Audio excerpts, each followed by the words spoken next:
All right, all those in favor? Dale, please open the court. All right. Dallas County Commissioner Court is now in session for the August 2013 term. The Honorable Judge Jenkins presiding. Please remain standing for the invocation. And our invitation today will be given by guest Commissioner Cantrell. Judge and Commissioners, it's my pleasure today to introduce Pastor Kyle Harper. He's a native Texan and grew up in San Antonio. He graduated from Texas Tech University with a Bachelor of Business Administration degree in accounting in May of 1984 and spent most of his career in software sales and marketing.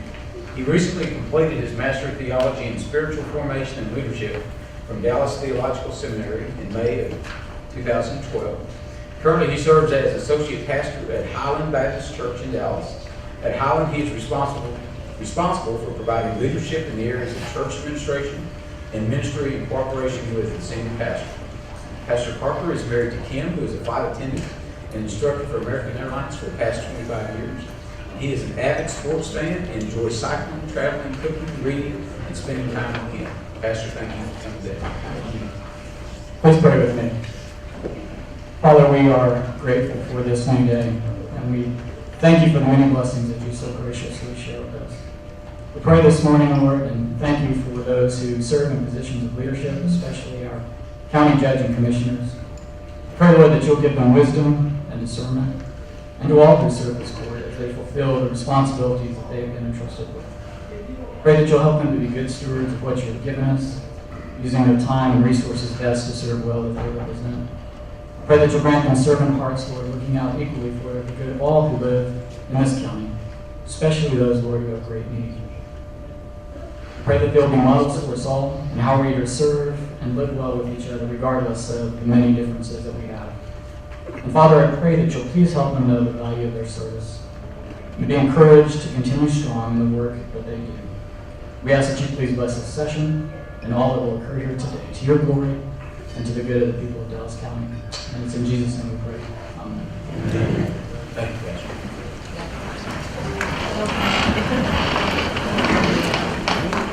We have several resolutions today. The first four are from Commissioner Price. Judge, first one, Robert Hamlet.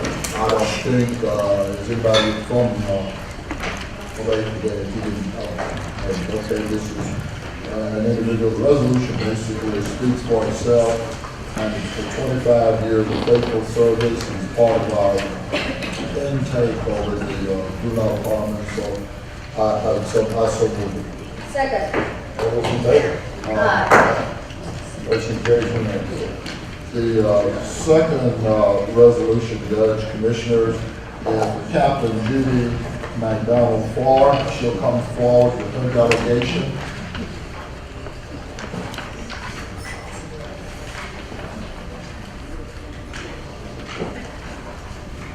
This,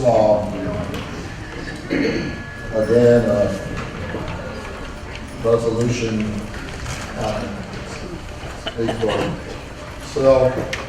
Says, whereas the Dallas County Commissioners Court takes special notice when an individual has given long and faithful service to Dallas County, and whereas Judith McDonald Farr was born in Greenwood, Mississippi, to the parents of Don and Norma McDonald.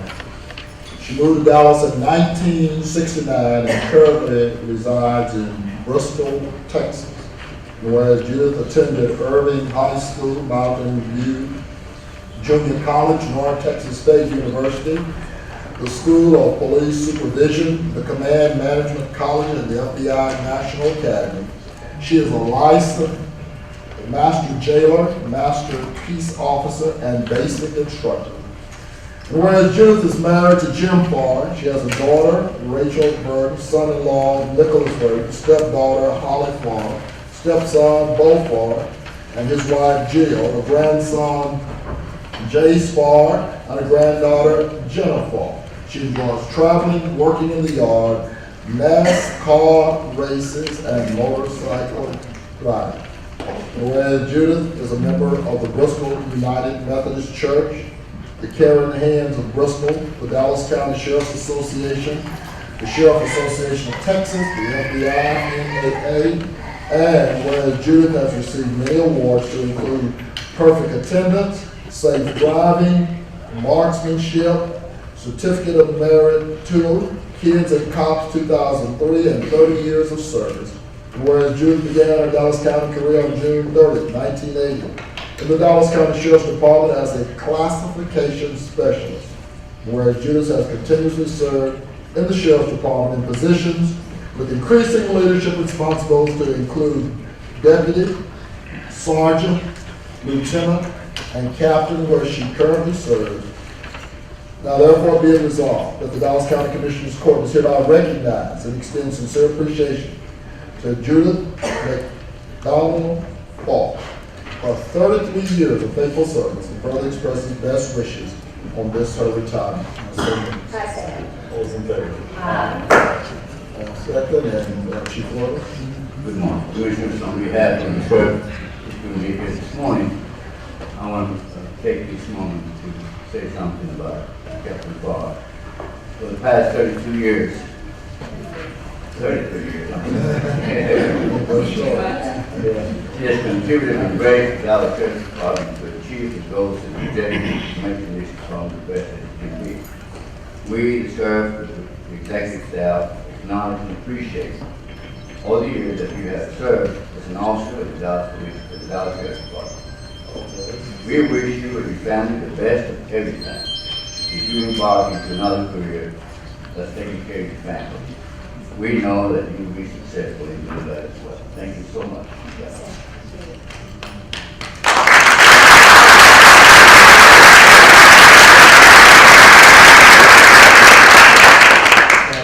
Yes, Judge, Commissioners, members of the Dallas County government, I'm honored to stand here before you today.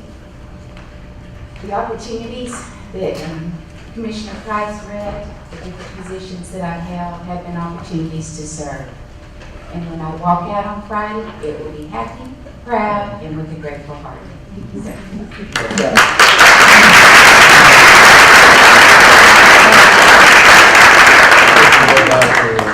Judge Cleo Steele Day, George Allen Night Court.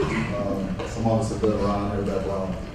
But I do appreciate the way that you've tried to morph into this new administration.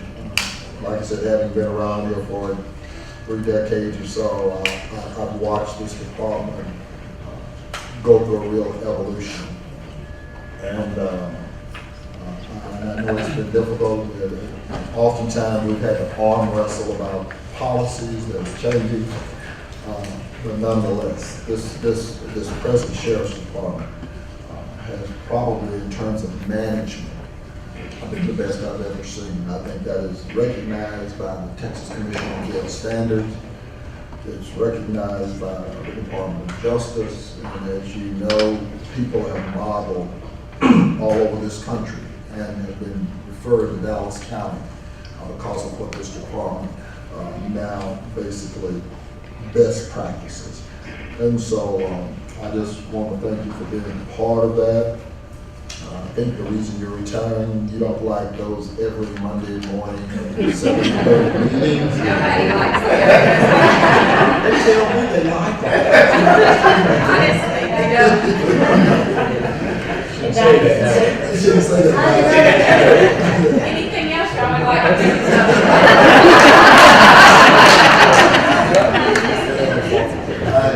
I just want to say that, you know, I tell people all the time that it's leadership that makes the difference, and the fact that you guys have all weighed in has made all the difference. Those of us, Chief Blake and I just came from the Texas Commission on Jail and Standard, and as they talk about Dallas County has become a real model, and I just want to thank you for your contribution and being part of that. So, thank you all. Thank you.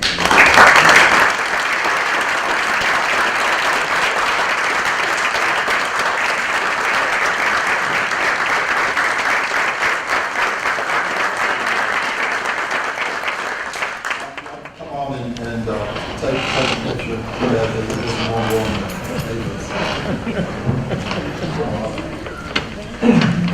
And while they're coming to queue up for the photograph, I'm going to ask Ms. Tony Pippins-Poole and her delegation to come toward the lectern. All those of you who are associated with elections and the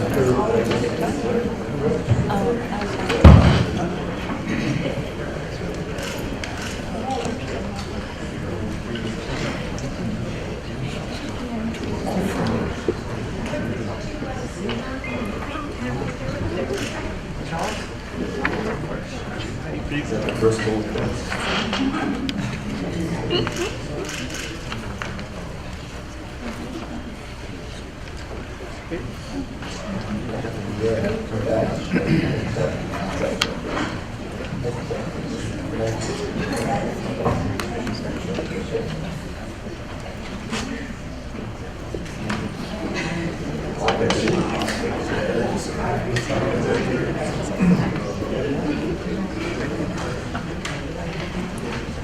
The next resolution, Judge, is for Tony Pippins-Poole, 25 years of service. And it says where Dallas County takes special notice. One individual is given long and faithful service to Dallas County, and whereas Tony Pippins-Poole was born in Clarksville, Texas, attended Gladewater High School, Austin College, and Texas A&M Commerce, formerly East Texas State University. She completed numerous professional education certification programs to include Certified Elections Registration, Administration, National Certification, Chancellor's Certificate in Public Administration, Chancellor's Comprehensive Certificates in Public Administration, Certified Training Certificate, and is currently seeking a certification in public leadership. Whereas Tony is married to Charles Poole, she has one daughter, Alandra, one stepson, Charles, 3 grandchildren, Kayla, Michaela, and Kyle. She enjoys activities with her grandchildren, and Kyla plays basketball, and Michaela performs gymnastics. And whereas Tony has been a member of the St. John Church for 25 years under the leadership of Denny Davis, the senior pastor, and whereas Tony serves as a departmental liaison with the Department of Justice, Department of Defense, Texas Secretary of State's Office, state legislature, county offices, and other election departments throughout the state. And whereas Tony served on the Pew Charitable Trust Advisory Committee, Voting in America 2012, Improving Voting Experience 2013, she is a member of various professional organizations to include Election Center, Harvard Task Force, Election Assistance Commission, Federal Task Force, Federal Voting Assistance Program, Department of Defense, International Association of Clerks and Recorders, Election Officials and Treasurers, Texas Association of Election Administrators, Texas Secretary of State Task Force, and the International Organization for Migration. And whereas Tony has received many awards, including the KKDA American Airlines, Coca-Cola African American Heroes Award 2000, Woman of the Year Positively Oak Cliff 2004, Mayor of Dallas Ron Kirk Black School Fair Certificate of Appreciation, Certificates of Appreciation from the Texas Office of the Secretary of State, and on behalf of all the election division. And whereas Tony began a Dallas County career on January 18, 1988 in the election department as the elections coordinator. And whereas Tony has continuously served in the elections department in positions with increasing leadership responsibilities to include Assistant Election Administrator, Interim Elections Administrator, and Election Administrator, where she now serves. Now therefore be it resolved. Thus, the Dallas County Commissioners Court is hereby recognized and extends sincere appreciation to Tony Pippins-Poole for 25 years of faithful service, and further expresses best wishes in her future service to Dallas County. And I so move. Second. All those in favor? Aye. Motion carries unanimously. Tony Pippins-Poole. Wow, after listening to that, is this retirement? Not retired. No, but I would like to say it's been a well rewarding 25 years with the Dallas County, and I'd like to say thank you to Commissioners Court for this resolution, and I also like to thank the support of my election family, the election staff that you see here behind me, and also my family, my husband, my daughter, and I have some Bible study friends that are here. So I have a lot of support in this type of question. You do need to have that type of support, and I want to thank you. The Bible study. Yeah. I've said that a lot. You know, you'd be surprised. You go around and people in some of these offices, and there's a lot of praying going on there. You may take it out of the schools, but That's right. you can't take it out of the Thank you for your service to your family, your husband, daughter, and parents, and God, you can support it. It's election sometimes can be a real challenge. Those of us who know that oftentimes people are not picking up their boxes, so at 10 o'clock at night, 12 o'clock, people are scrambling, trying to get people to get there. And I don't think anybody really understands what goes into elections, other than the amount of money that we spend, about $1 million, to just beg people to come and be a part of the process. But it's a real production. It's a real production, making sure the machines get to the right location, and just make sure that those polls are open. And a lot of those people that do that are right standing behind you here today. And I'd like to say a great heartfelt thank you to those that do this every day. It's not for sissies, as they say.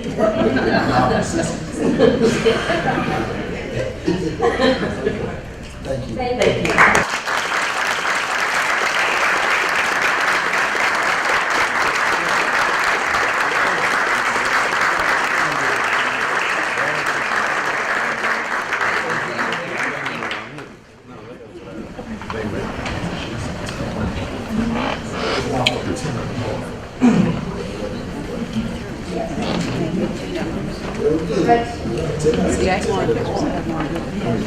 And the last one, the judge and commissioners for me would be Rosalind Reeves.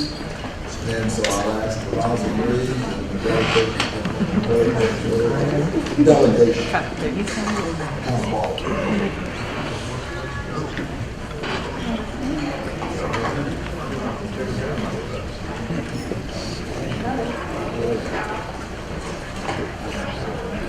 That's the only way we can get Pastor Kennedy back down here and his sister. Are we gonna do that? I'd hear him, he's out in Garland, All Nations Church. Very good. Building a new church out there, and I've built him. Wonder why they cut that off and put that in safety, so they can stay here. Yeah, so I can travel from Garland all the way over to Duncan. Isn't that correct? Whereas the Dallas County Commissioners Court does take special notes when individuals get involved in faithful service, and whereas Rosalind Reed was born in Dallas, Texas, and attended David W. Carter and Cedar Valley College. And whereas Rosalind is the fifth daughter of 6 children of Reverend Robert and Maud Kennedy, and the proud mother of 2 adult sons.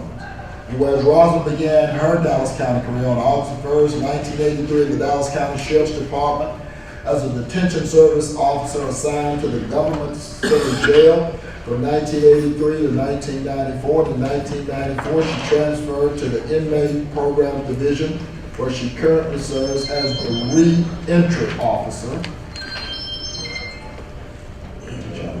This one said it's to turn off.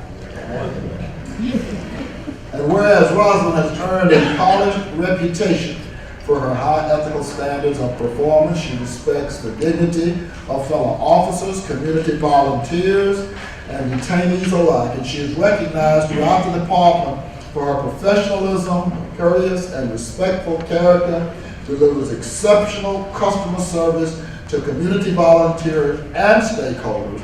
And whereas Rosalind has worked on special reentry projects, partnering up with community agencies like Dallas Christian Women Job Corps,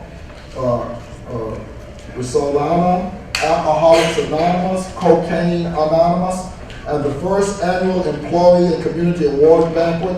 These projects required a magnitude of coordination and problem solving, which she executed precisely through her leadership qualities, the ability to guide and direct others and move them to action to achieve a successful outcome. Whereas Rosalind proudly represented the Sheriff's Department at the annual Sheriff's Association Convention, Career Day, Taylor Elementary School, Homeward Bound Rehabilitation Center, and graduation program for the Dallas Christian Women Job Corps. Whereas Rosalind is highly respected by her peers and supervisors. Her institutional knowledge of 30 years and her win-win attitude make her an excellent mentor and role model to other staff members of the Dallas County Sheriff's Department. And whereas Rosalind has served Dallas County continuously and diligently for 30 years, now therefore be it resolved that the Dallas County Commissioners Court is hereby recognized and extends sincere appreciation to Rosalind M. Reeves for 30 years of faithful service and further expresses best wishes in this or future years of service to Dallas County. And I so believe. Second. All those in favor? Aye. Aye. Motion carries unanimously. And Chief, you know, I don't care what y'all say, Rosalind stay up home at 7:30 on Monday morning. She likes to go Monday morning meeting. Say it or not. Again, Commissioners, another employee who has served for a long period of time and with dignity and professionalism. I think, Mr. you have said earlier that management takes all of us and you've seen it firsthand on Monday mornings. She is one of that person that makes this department better. For that, I thank her and for all the service that she provided to the Sheriff's Department. Thank you for listening. Thank God. How about you, listen? Judge, Commissioners, I've known Rosalind for a very long time. I know her family. Everything you said about her and beyond, that is exactly who she is. Not only is she a role model, but she is a model as well. Whether she looked good for 30 years is fine. But if one piece you left off the resolution, she's related to Michael Jackson because she can move on. But one of the most positive people you ever want to meet. Through adversity, through challenges, she always comes through with a win-win attitude. And I would like to thank you for your leadership and your diligence to the Sheriff's Department. Ms. Reed? First, giving honor to God, I want to thank the Commission Court for the resolution, as well as my family, my brother, Pastor Reverend Robert Kennedy III. Just like Commissioner Price said, he has a beautiful and magnitude church in the city of Garland. And I would like to thank Delina Lauren, who's my director and our chief, and as well as my co-workers, and on behalf of them, celebrating this opportunity with me. Thank you. Thank you.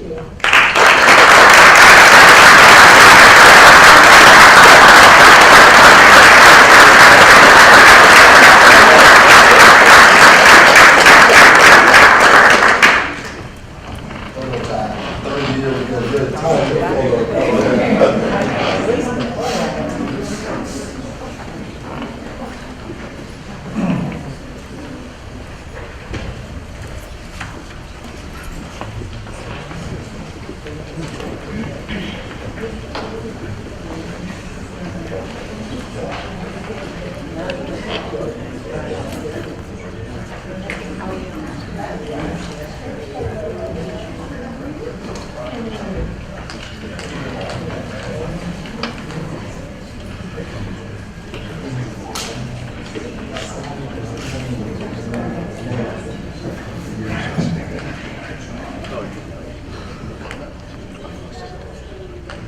Come on in, Chief Blake.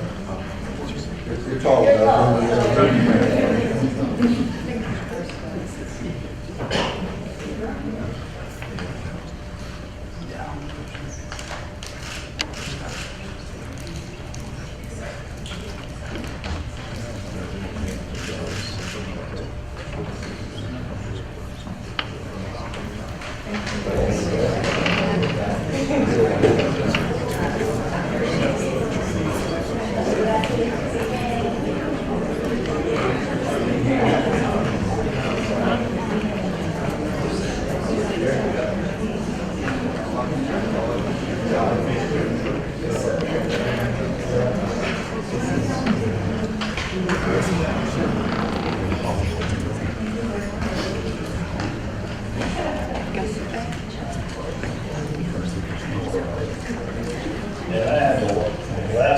resolution today. If doesn't pass and those who are looking for National Preparedness Day, please come forward. I should say National Preparedness Month. And the resolution reads as follows. Whereas September is observed throughout the United States as National Preparedness Month, whereas over the course of the past several years, Dallas County has recognized external partners, agencies such as municipalities, volunteer groups, nonprofit organizations, faith-based organizations, state agencies, and that provided preparedness assistance to the public in an effort to better educate both the public and families on disaster preparedness. And this September, we also recognize the efforts of our internal partners and departments, including information technology, public works, health and human services, security, facilities, operations, and homeland security and emergency management departments, along with the fire marshal's office, the sheriff's department, and our county and district courts, for their efforts to better ensure the safety, security, and preparedness of our county employees, visitors, and the public. Whereas over the past few months, these departments have been working together to develop employee preparedness programs, such as the Safety Coordinator Training, Employee Notification System, Emergency Action Plan, Tornado Safe Area Signage, Weather Radio Program, Employee Safety Website, Fire Safety Programs, and Active Shooter Training in order to better ensure our employees are trained and prepared to manage and respond to emergency events that could impact them and the public safety while in county facilities. Whereas it's important to continue these efforts throughout the year, encourage our employees to remain vigilant, get involved and participate in training opportunities, be involved about their department's emergency plans, and ask questions, and overall be ready when necessary to respond to emergency events. Now therefore, be it resolved, the Dallas County Commissioners Court is hereby acknowledge and recognize September as Dallas County's Preparedness Month and encourage all residents and employees to be prepared. And I so move. Second. All those in favor? Aye. Mr. Bass? Judge, thank you, and Commissioners. As far as our external partners go, we want to continue to reach out to Tanya Hunter with the City of Grand Prairie. She's our emergency manager for their game this morning to represent some of the other emergency managers as we look at our external efforts. And also she's one of our sub-chairs of our LEPC group too, so Good morning, Judge and Commissioners. With September being Emergency Preparedness Month, we just want to make sure that all of our citizens and businesses are ready and prepared for disasters, making sure that they have their disaster supply kit and their communications plan in place in case of disaster. Judge, I'd also like to recognize some of the other county departments who've worked over the last 6 or 8 months in getting the items that you read out accomplished as we prepare our employees to protect our critical infrastructure, our residents, the public, and other employees. So just want to bring your attention about, for example, Judge Burns and Laura Dolino's efforts to work with the courts and the employees there for the active shooter program, Chris Thompson and the operations department, and Megan Nance, Dale Lilly for the emergency action plans and assisting with development of those, and the tornado safe signs that we're in the process of putting up in our county facilities. And also our IT department, Mr. Victor and his staff, for the emergency notification system for our employees and our web VOC program, for the sheriff's office, for the emergency action plan and active shooter program, the fire marshal's office, the emergency action plan and active shooter program, fire safety, HHS, Zach Thompson's office, for web VOC and emergency notification. So, thank also Court Michael and Bill Mark for their leadership as we work with these county departments to better prepare for things that might come and as we move into preparedness.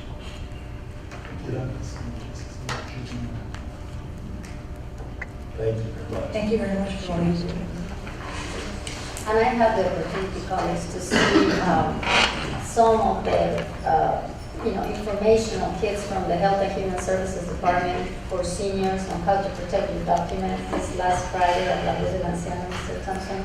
Congratulations, your staff did a fantastic job. Vanessa was great. Thank you.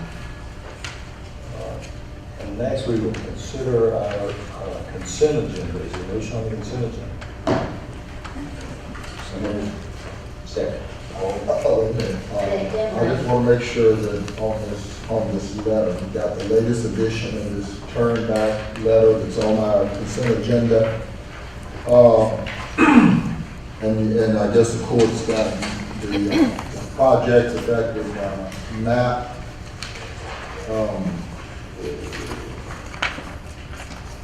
I just want to make sure that the letter is consistent with what we've been court is going with this ordeal. I just got a piece out on Lincoln Street Road, but I'm just having some trepidation. I just want to make sure the court is comfortable. I do have a comment. And perhaps, given that they're all going to have comments, we should pull that off the consent agenda and take it separately. Just a comment. Well, just a comment. Yeah, I don't need to say it. I just look at it. Yeah. Well, That's okay. No, go ahead. I agree with you. Mike? Well, with regards to what the state is trying to do, I think the letter sums it up pretty well by saying that, clearly this is it can certainly give the appearance and also in reality where the state is offloading their system onto counties and cities across the state because they don't have the necessary funding in order to do the proper maintenance on those. But in situations like this, and Michael Morris had sent out a letter. Right. And, option two, I'm strongly in favor of option two because I think it gives TxDOT the ability to work with the MPOs across the state to where it narrows it down to where they're not negotiating with every city and every county, but through the MPOs, gives them that option of negotiating and where it makes sense for the state to transfer those roads to a county or city, then that's what should be done. But if it doesn't make sense, then it needs to stay the state's responsibilities. There are some positives for transferring those off system to particular counties and cities, and I think that's what Alberta's getting to in this deal. And we really, it doesn't affect Dallas County like it will probably some counties, but it does affect the cities within Dallas. Yeah, I was going to say, it does hit the So city. therefore, it will impact our UCIP program, and I think that's what this map actually shows. But I think going in the right direction and trying to work with the state because they do have the limited funding, and where it's beneficial to a county or city to take something off system to where we could do a better job, and there's other items that we can negotiate with the state on, such as cash payments, bringing things up to standard, funding partnerships to build other facilities, right-of-way sharing, those kinds of things, those ought to be on the table before something is taken off system to where local taxpayers are bearing the burden for another state program. So that's my point.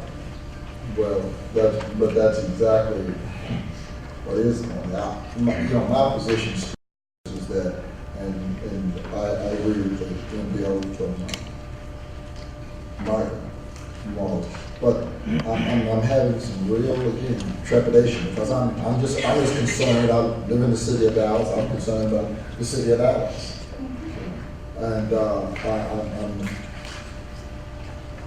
I guess. Ms. Burton, if, I don't know if we have any other options with regards to this, and I guess you generated and weigh in at this level, but I'm having some real trepidation about it. And Commissioner, before we got the information, we were looking closely and really closely, and also at Dallas County in large. Majority of the roads that are going to be impacted, of course, are the city of Dallas. But at the same time, I immediately contacted Bill Held, district engineer, to talk to him closely. He's already started discussions with the city of Dallas. I know Dallas has a lot of concerns, but they also have some projects and some particular locations that they want to look at as well on the taking off system. I'm aware of those as well. So again, I agree with Commissioner Cantrell. I think this is an opportunity for COG to step in to really work together with all the different counties in the region, because there are other counties that are going to be impacted much more greatly. And we are in strong agreement with that this is something that needs to be looked at county by county, city by city. And therefore, bringing in the COG connection right there will help make this, get this thing through. Well, you're able to analyze the impact to the MCIP program. Right. Yeah, because again, Yes, locations that, and one thing here is at each location that we actually work with on the MCIP program, we look at if it's own system or off system. And we've worked closely with TxDOT many times on own system type projects, on either doing design and then handing the project over to them to do construction, like on Harry Hines. But then on situations like Davis in District 4, we have a situation where the state is working closely with the city of Dallas to get that particular location off system. So each case, we go into a project, contact TxDOT, work with the city of Dallas, and look and see which is the best opportunity for that location. We recognize that all of us have got to work together, the state, the locals, all have to work together, and that's very much understood and appreciated. It also has to be noted, I think, too, that it is the state's responsibility to take care of their roads, and that they have accepted that responsibility, but are gladly passing the costs on to the local governments. And that, I think, has to be an exclamation point after that. But then that being said, we also, go back to the first statement. Yes, we do understand we all have to work together. So we will be watching very, very closely, in fact, on the particular instances that you've mentioned, where we are working at the roads that need to be taken care of, and working together with the state and the cities in the county to make sure it happens. But we have to watch where the state does pay for their own responsibilities, and to be aware of where those costs are going. And I think that the letter that you crafted, pretty much points that out in a big picture. And that's what I would support it. I know that your staff is working closely with the city of Dallas, and we work with all these entities in almost every single project. So I think we need to do the claim, Commissioner President. And trust me, I have the same trepidation you do, and I hate the fact that they're passing at the cost. But at the same time, we have to say something. We have to go ahead and let them know that we're watching and that we're ready to work with them, like Commissioner Daniel just said. But we are not happy campers. right, exactly. And Commissioner Daniels always don't want to play nice. I'm going to fact of the matter. I want to sit you over here and somebody's going to rub off. Why are you saying, Commissioner? Anyway, I just, the state's been, they've been playing this short game with us for a long time. I mean, whether it's roads, whether it's inmates responsibility, they've done this shift game, and they have not stepped up. And I'm just going to say it for the record, for my constituents, they have not stepped up to what they know that they were elected to do. And as a result, they offloaded back on counties. And so, while join my colleagues, I'm just not happy about it. Judge, if I can make one more comment. And Craig Pardue is probably better versed in this than I am, but with the elections that are coming up, we see some major changes on the statewide level. We have consistently fought the legislature over appraisal caps and tax caps. They continue to point fingers at counties and cities for raising taxes.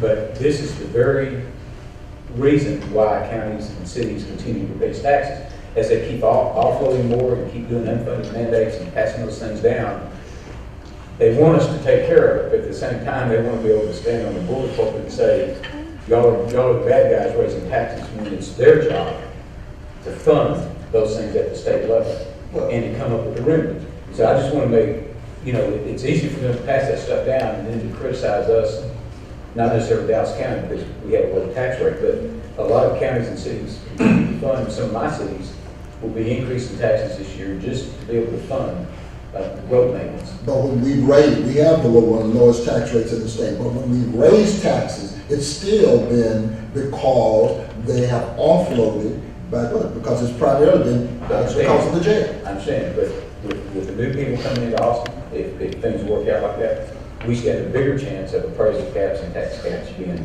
possible. And I think Craig's probably shaking his head yes. The commission's addressing this on Thursday. It's not going to be a final decision, so we still have time to do those negotiations, and I think being team players, that's probably what we have to, where it makes sense. Yeah. I'm comfortable team players.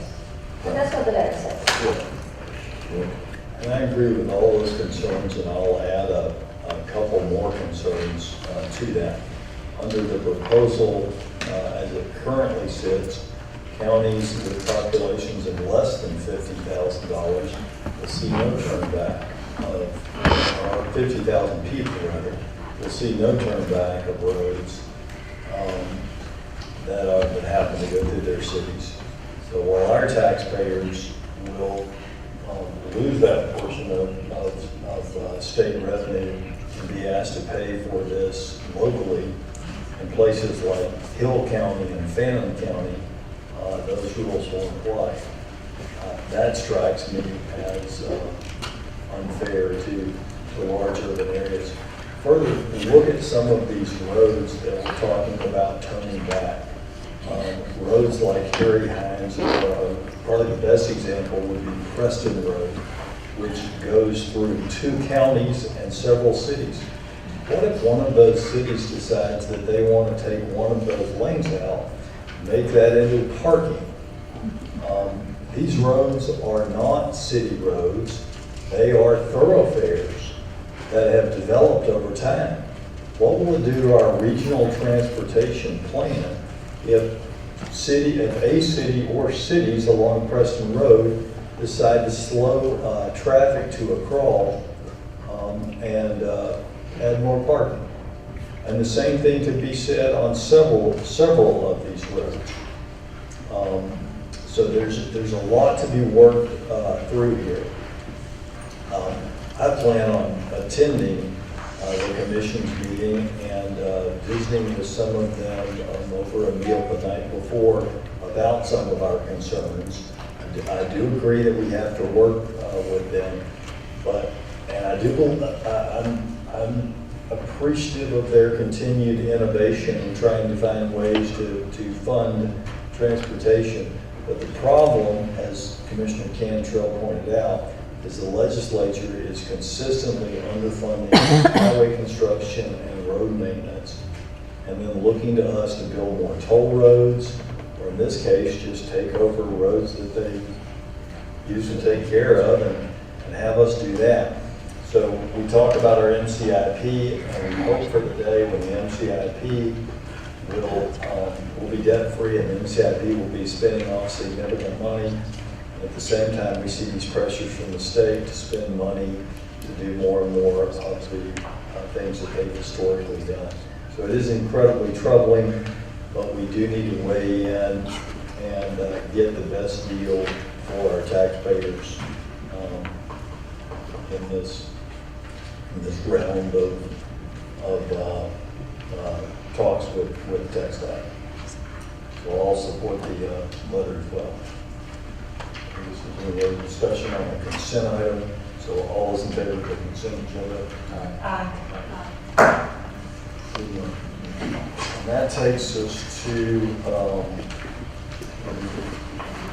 bids, so we're at the public hearing. I will now consider item 9, the public hearing, discussion request for public comments regarding the fiscal year 2014 tax rate for the Dallas County Hospital District. Motion to open the public hearing. Second. All those in favor? Aye. Mr. Brown, please lead the public hearing. Judge and Commissioners, this is the first of 2 required public hearings related to the Dallas County Hospital District proposed tax rates. Obviously, Parkland is what it goes on. The proposed tax rate for Parkland this year is 27.60 cents. That is a half-cent increase to pay debt service. Last year's tax rate was 27.10. Back in 2008, when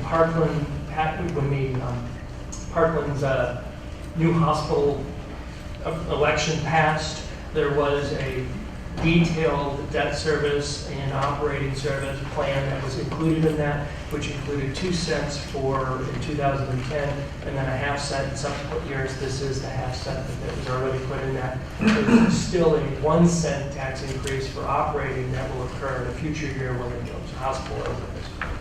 I had concerns with regards to having looked at the spread on that operation. Or it has come to our attention that most of those dollars have been put into an interest and sinking fund, and therefore, when you see the spread, I think the court needs to see that. What continues to bother me about Parkland, and I'm going to continue to say, is that I don't think, everybody talks about, uses this newfound word, transparency, forthcoming. It's always a drag. You got to drag it out of it. And so I think the court needs to see a spreadsheet with regards to this whole operational piece. With regards to it, I agree we got to set it. That was part of the covenant when it was passed. However, You're talking about the capital piece of it, not the operational piece, because that. the capital piece, the capital piece, I'm sorry, that's what it is. But the interest and sinking fund, is part of that whole capital. Right, Yeah. absolutely. And so we need to see.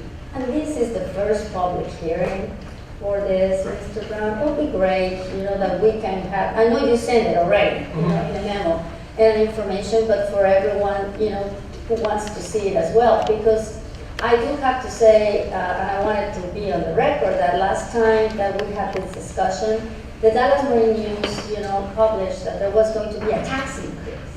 They really didn't explain, that this was already the part that was as a result of the bond sale. So just, for everyone to know, this is what was agreed, like Commissioner Press just said.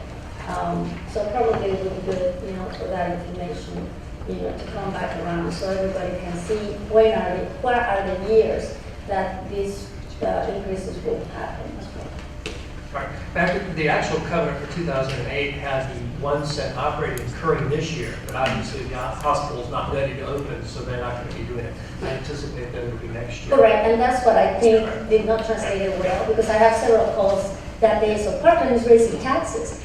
And, I have to explain, no, this is just, what it was agreed for the bond sale. However, we will continue to have some of those. Yeah, I'll provide you So that. you are raising taxes, Yes, that half cent for capital. correct. For cap. For debt payment, which was part of the 2008 covenant. But there really is the two pieces, because the last time we talked about this, we also talked about the debt issuance, which was a 35-year debt issuance. And that had some heavy-duty balloon payments out in 2044. Actually, there's a balloon payment of $343 million. That has been funded through the interest and sinking fund. And so it is a very interesting debt service payment. It is significantly different than what historically Dallas County does. We were do a level debt payment with a decreasing interest payment. This was done with a lot of interest up front with a principal on the back end. But their financial advisors laid all this out. It was laid out, it was part of it, and received a AAA bond rating. That's right. But it is different than what historically the Commissioner Court has seen through our debt issuance. Yeah, but there are some different circumstances too. That's one of the reasons they don't have a AAA today, one of the reasons. So I'm not impressed with that, but I still think we need to see the spread. So, Are there any speakers? Are there any speakers? Are there any speakers? Can you motion to close the hearing? Second. All those in favor? Aye. Aye. We will now consider item 10, the public hearing on the discussion request for public comment regarding the FY 2014 tax rate for Dallas County. Move over the hearing. Second. All those in favor? Aye. Mr. Brown, will you please lead us through that hearing? Judge and Commissioners, this is also the first of two required public hearings related to the proposed Dallas County tax rate. The proposed Dallas County tax rate is 24.31 cents, which is the same rate as the prior year and is actually the same rate for the fourth year in a row. That pretty much lays out the tax rate. Are there any speakers? Are there any speakers? Are there any speakers? Does this rate have a 2% increase compensation for? I am finalizing that and plan on doing a presentation next Tuesday, but yes, there will be a 2% available for. Has it contemplated, I understand. Right. You saw in the newspaper yesterday with the elected official pay raises, that included a 2% rate for the elected officials. I felt comfortable enough doing that, but that we would have a 2% pay increase for the general employees. That's one of the reasons I'm saying that contemplates a 2% compensation for our employees. For our employees. And there will be a discussion as it relates to, we want to do that as a merit or structure. I think we're going to recommend a structure, given the fact that it is only 2% and that our rate ranges are starting to fall behind. Motion to, you call for time. I move you close the public And a hearing. second. All those in favor? Aye. All right, that takes us to court orders 11 through 31. Is there a motion? Second. Any discussion on the court orders? On 26, whatever the arches go. Yeah. Oh, man. Yeah. That's good. Anyway, it's all good. No, don't worry about it. No, okay, good. All right, no comments? All those in favor? Aye. Motion carries unanimously. And Judge, just a moment of privilege. I don't know if Ms. Karen Weiner is here today. I know I saw her last night and she said, Ms. Weiner, will you please stand up? Thank you. She will be our next Dallas County Historical Commission representative for District 4. I had the opportunity to meet her before and we're delighted to have you. Thank you for serving Dallas County as well.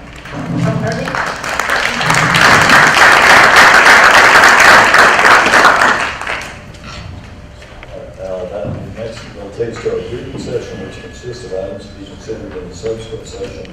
Mr. Martin, could you please take us to the briefing session? Well, Judge, Commissioner, your first item is the West Nile virus update. Dr. Thompson and Dr. Perkins come forward. Good morning, Judge, Commissioner Ryan here. We'll be real brief this morning. I wanted to cover in the second slide, I want to make sure we're clear because there is some misinformation in the paper regarding past measles outbreak. There's no difference between two measles cases that were in Dallas County and Tarrant County. So I read somewhere where someone alluding to the Dallas area. We have not had any measles cases in Dallas County related to the Tarrant County outbreak.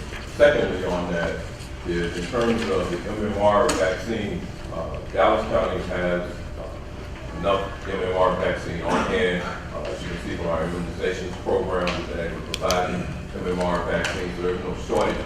The question on the table is whether or not residents wait till the last minute to get immunizations at private providers' office who may not have enough vaccine in stock. So that's really the challenge. But right now, we don't see any shortage of vaccine at all.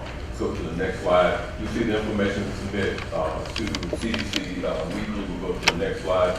Dr. Perkins will talk somewhat about this in his presentation, but it's our understanding that they're developing a vaccine for humans. We'll go to the next slide.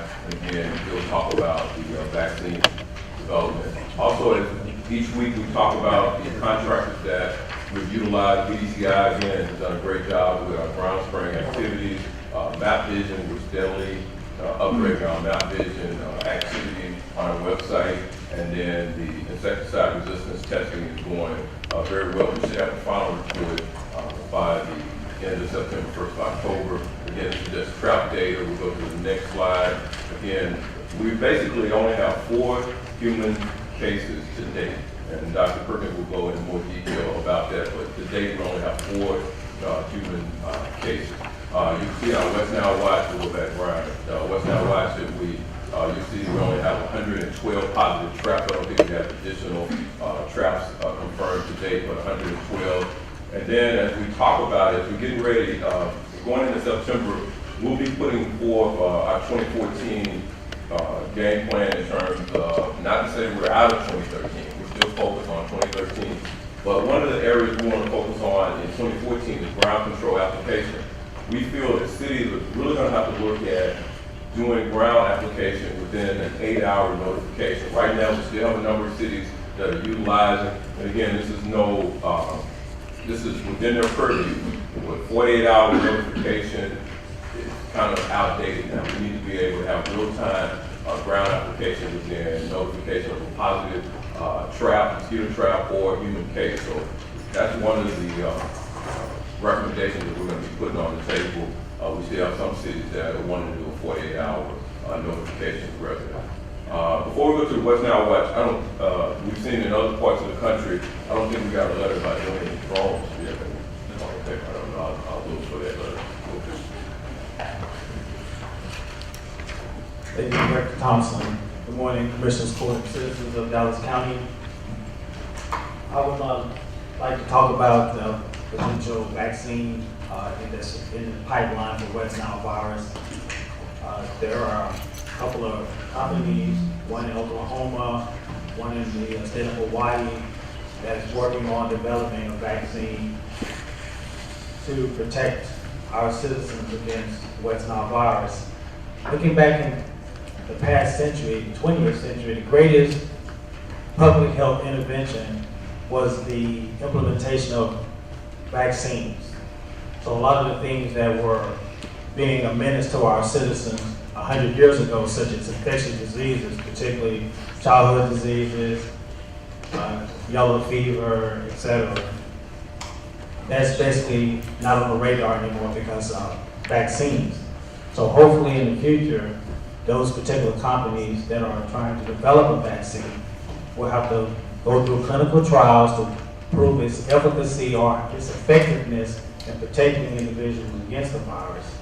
So that being said, there are organizations that are looking at developing a vaccine.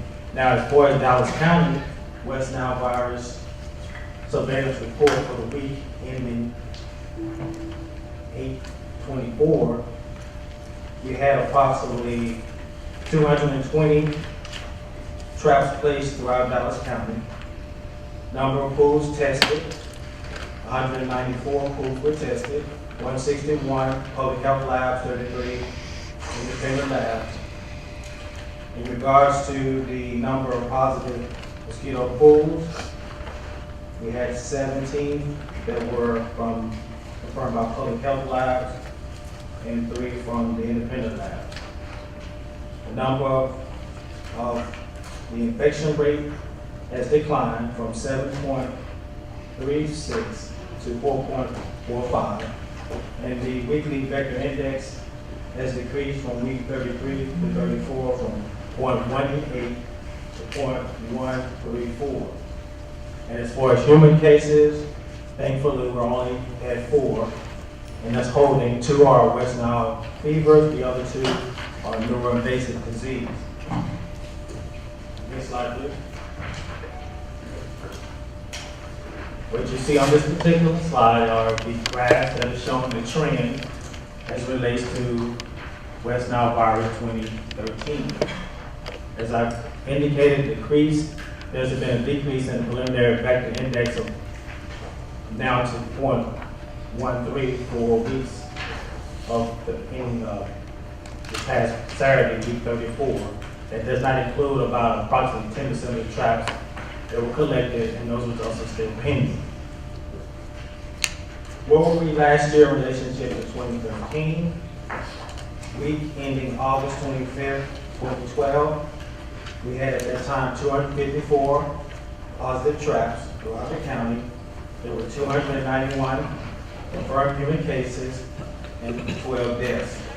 Where are we this year? Week ending August 24, 2013, 117 positive mosquito traps throughout our cities across the county, 4 human cases, and thank goodness, no deaths. That's where we are in relation to 2013. We'll continue as we left off last year from the as the Chair of Public Health Advisory, Mr. Perkins will continue the meeting with those cities who were identified as part of the subcommittee. We're going to continue our meetings, start focusing on 2014. Also, I want to thank the municipalities. I want to thank all the ones who've been participating in our planning process. Of course, I want to thank God that we don't have an outbreak. I think sometimes we forget that that whole process is in His hands. But in terms of just the planning that the cities have done, they've done a great job in their response, in their planning. And I can't say enough about the cities who have been really actively engaging in responding to Dr. Perkins' recommendations. And as we move forward to mid-September, and we start now talking about our 2014, we'll bring a list of things that we're going to be moving forward. Again, reminding residents to continue to use insect repellent, reminding residents that we're still in West Nile season, but we're going to also start talking about our 2014 game plan simultaneously as we get ready to close out. Mr. Perkins, Mr. Thompson, just one question. The map vision, we just added some IT. What exactly was, what we added? Still people checking it out? We're still checking it out. One of the things we're looking at is, as we're refining the map vision, it's like any IT process, we're utilizing Google Mapping as we've done with the Spanish version. We're upgrading it that we can be able to pinpoint and be able to bring that information real time to Dallas County residents. We're still dialoguing with other cities regarding they have similar map visions. So we're going to try, as we go into 2014, to see how we can sync up and be able to get a full scope of spraying activities that are happening throughout Dallas County. So right now, the map vision is clearly focused on the 14 municipalities, but we want to begin to bridge and get information regarding ground spraying application from various cities. That way, and I'm not going to say citizens can go to one-stop shop, but eventually I hope that we can have a one-stop shop where citizens can log on and see all of the ground applications that are going on. So that means that we will not have to leave our website and go to the city of Dallas, so go to the city of Dallas. That's what our plans are. That I don't want to say we're going to. I can't say here today that that's going to happen, but our plan. That's the big plan. That's Okay. the big plan. All right. Thank you, Mr. Tyson. I appreciate it. Dr. Perkins, thank you. I would also like to make note that we have heard a very detailed presentation from both Mr. Thompson and Dr. Perkins this morning, but would also like to make the observation that there was a picture of good Mr. Thompson in the Dallas Morning News on Saturday, which showed that he not only goes through all the various aspects of what it means for public health in Dallas County with West Nile, but also going that extra mile of immunizations. That the picture caught Mr. Thompson outside handing out water bottles to parents of kids standing in line as they wrapped around the building waiting for their kids to be immunized to be ready for school on Monday morning. And it is that kind of service where you not only see what's on your desk in the morning of the technical requirements, the legal requirements, but it's also the people requirements. And so thank you very much. And you still have the construction in the back of the parking lot, right? Construction, elevators, won't go with this. We got your email. If you look closely at the picture, the water he's in now was provided by Commissioner Price. It was water that he paid for the people in the line. That's real teamwork. Yeah, your Commissioner Price water says Commissioner it Price. says Commissioner Price and it has his face on it. I saw it. It's a real healthy water. During the comments, This is year number 7? Yeah, we've been doing it for 7 years. Thank you, sir. Thank you. Dr. Perkins, it was interesting when you talked about the vaccine for humans. They didn't have no problem getting that vaccine for the horses. They've been having vaccine for horses for years. So I guess maybe the humans will catch up and have equal status with the horses or something.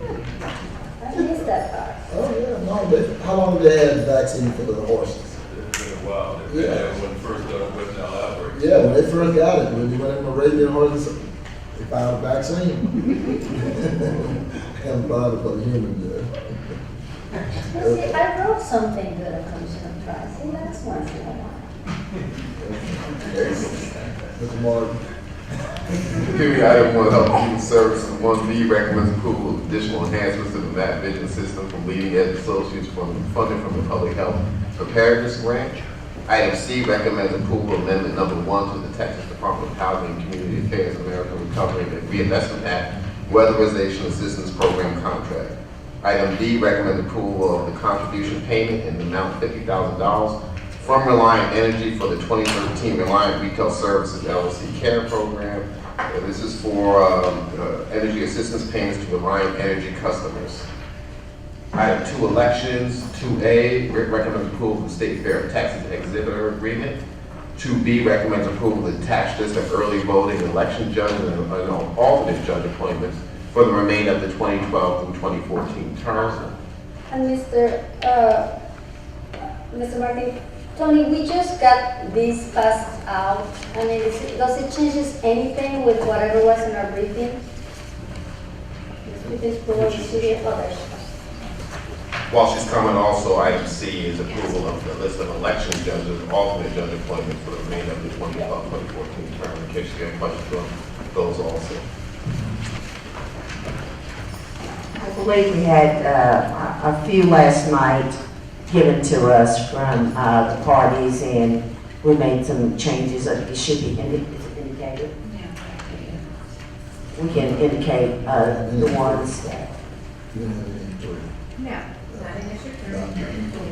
In District 2, we have 2046, we have an addition there. In District 4, we have 4065 and 4517. So we don't have those three changes. Like, you know, it's okay, Tony, but it usually helps when you do it at the last minute, if you kind of tell us. Yeah, but I think, again, what she tells us, party. Yeah, they just. No, I understand, but I mean, highlighting it sometimes helps me to see if I have to go back and. And in the future. Yes, thank you, I appreciate it, because I mean, I review them, but I, just got this right now. Tony, on the voter registration exhibit at the state fair, Yes, this is our first time to do this. absolutely. This is a pilot program. We're going to see how well it works.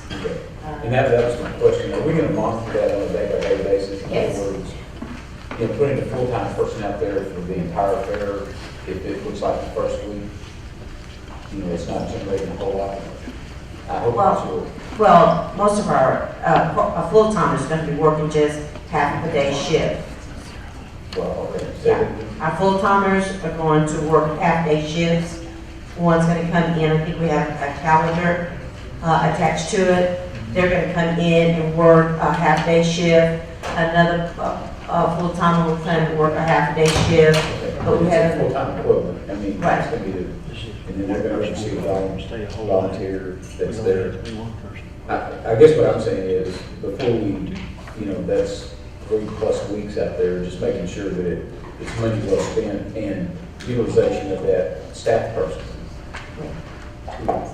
You two staff people, making sure that it's really generating what do you estimate that's going to register out there? Well, being the first time, we really don't know, but we were there with the Secretary of State, and that day we got several hundred, but they had a tent, they had a lot of more things, they were very visible, but the location needs everything, but without us paying a rental fee, they're putting us in an area that I hope that we get a lot of traffic. Okay. And this is going to be strictly Dallas County, it's not going to have Democratic signs or Republican signs or anything? None at all. It's just going to have Dallas County elections banner that we always take out to any of our events. I was very surprised to see this because I know the state fair has never allowed Right. voter registration to occur during this. This is the very first time, so they're looking and they're going to evaluate it, and we will evaluate this. They waive all the fees. Yes, they did waive the fee, so there's an interest there with them too. Be seeing, what a non-partisan Right. voter registration registration driver do. And, I want to thank you and your staff for doing this. I know, like Dr. Daniel says, I've been doing some of this with some of the animal adoption groups. And let me tell you one thing, we can kind of negotiate the location. Sometimes there are some locations where there are not as many flow of people. That's why, we need to be sure that it's a location that has high traffic. And they assure us that it does, but it's not the prime location. The prime locations, they won't waive the fee. They'll make you pay for that prime location. And they're like $1,000 a booth. But it's a good start. It's a good start. And we just got your persuasion of allowing Dallas County City, and the rest of the people who attend the fair to get registered to go. Absolutely. What's our mechanism to find out how many register each day? Are you going to post that? Are you going to send it to us by email? Or? If you're right for us to do that. That'd be good. We're going to have a can every day, and the can comes back with that full-time staff. It's going to be real hot every once in a while.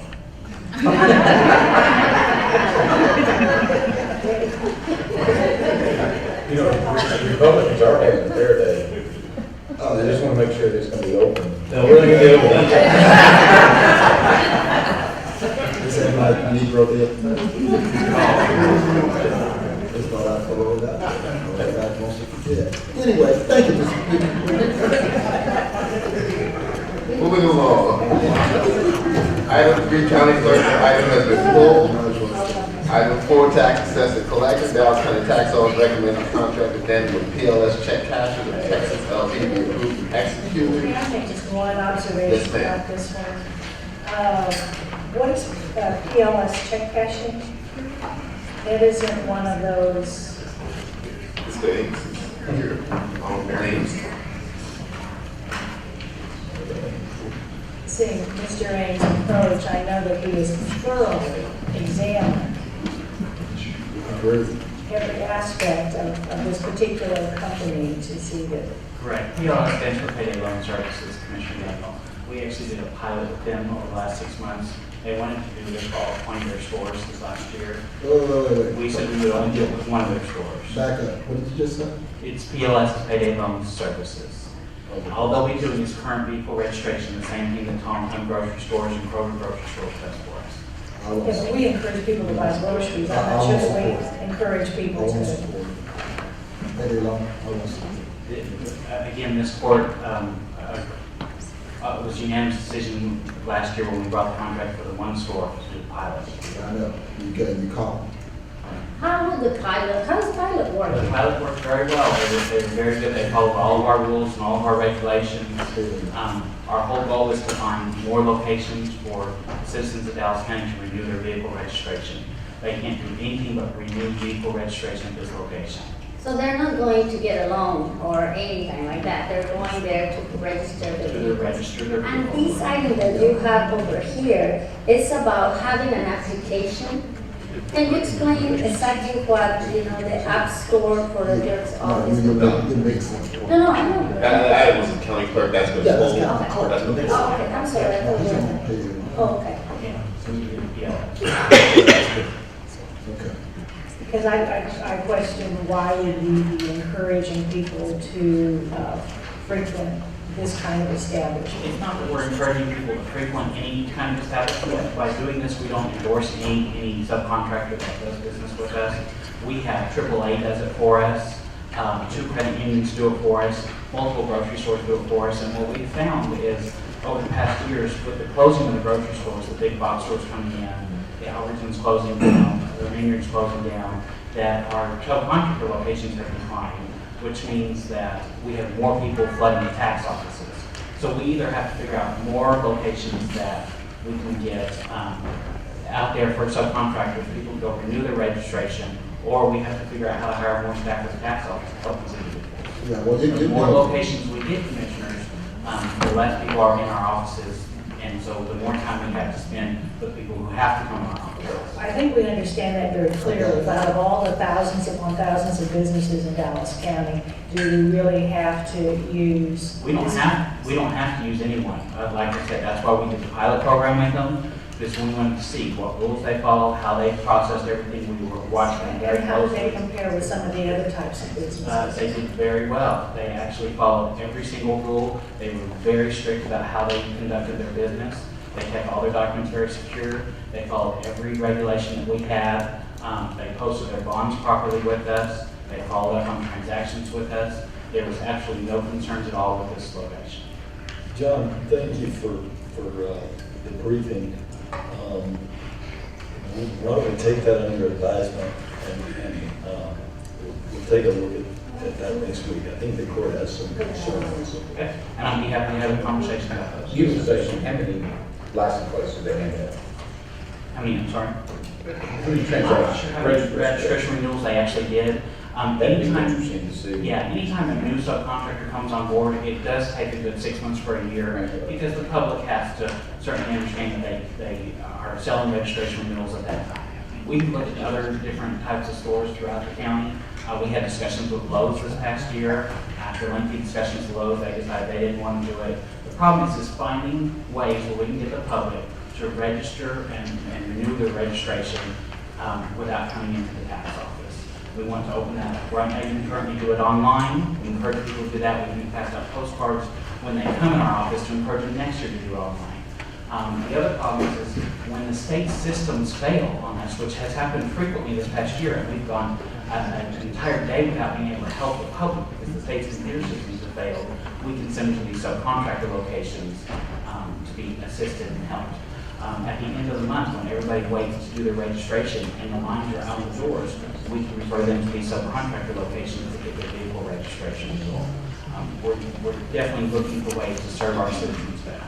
Absolutely. Thank you for those efforts. The question is just, why this particular? And that's why we have to pilot with them, just to say, hey, we want to figure out what they can actually do for us. I will say, I don't know the numbers off the top of my head, so I won't quote them, Commissioner, but it is significantly less than the other subcontractor. But so is AAA and credit unions until they go through the all. We actually had Rodney Young this past year was a subcontractor, and they didn't do enough registrations, and so mutually we agreed that they would continue doing it, so we discontinued our service. Well, I'm concerned with, they mandating is, they're attracting more people to a business that sometimes, preys on some of our food. And I certainly understand your concerns, and that's why we looked at to make sure that they were doing the right thing. I mean, we can see those numbers, Mr. Ames. No problem. Thank you, John. Item 5, Human Resources recommends approval of attached policy for inclusion in Chapter 86 of the Dallas County Code dealing with arrests and related to current employees. Item 6, Governmental Affairs. I'll ask Mr. Pardue if he'll come forward and discuss briefly his report on the 83rd Texas Legislature.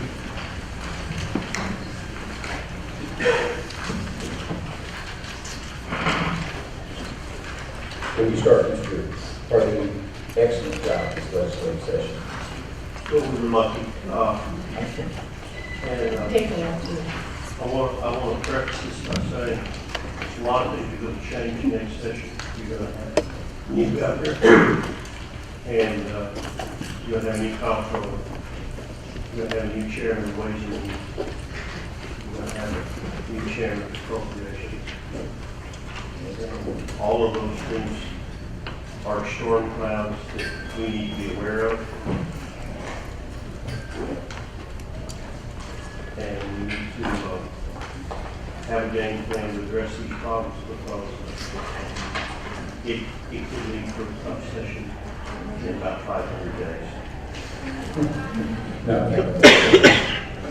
I do tax contract. No revenue caps were adopted. No appraisal caps were adopted. We were very lucky there.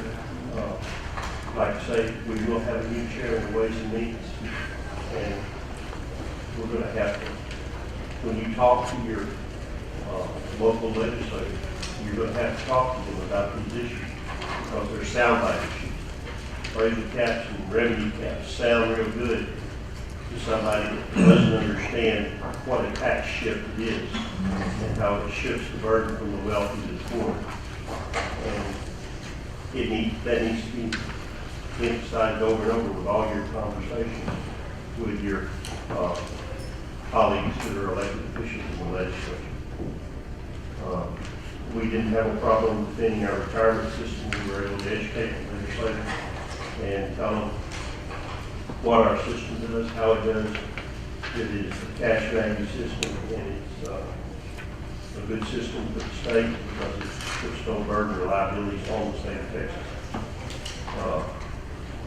Mental health funding, some people say we didn't get more, some people say we did. What happened is there was $10 million last session that they weren't able to access, and they will be able to access this session. So is that an increase?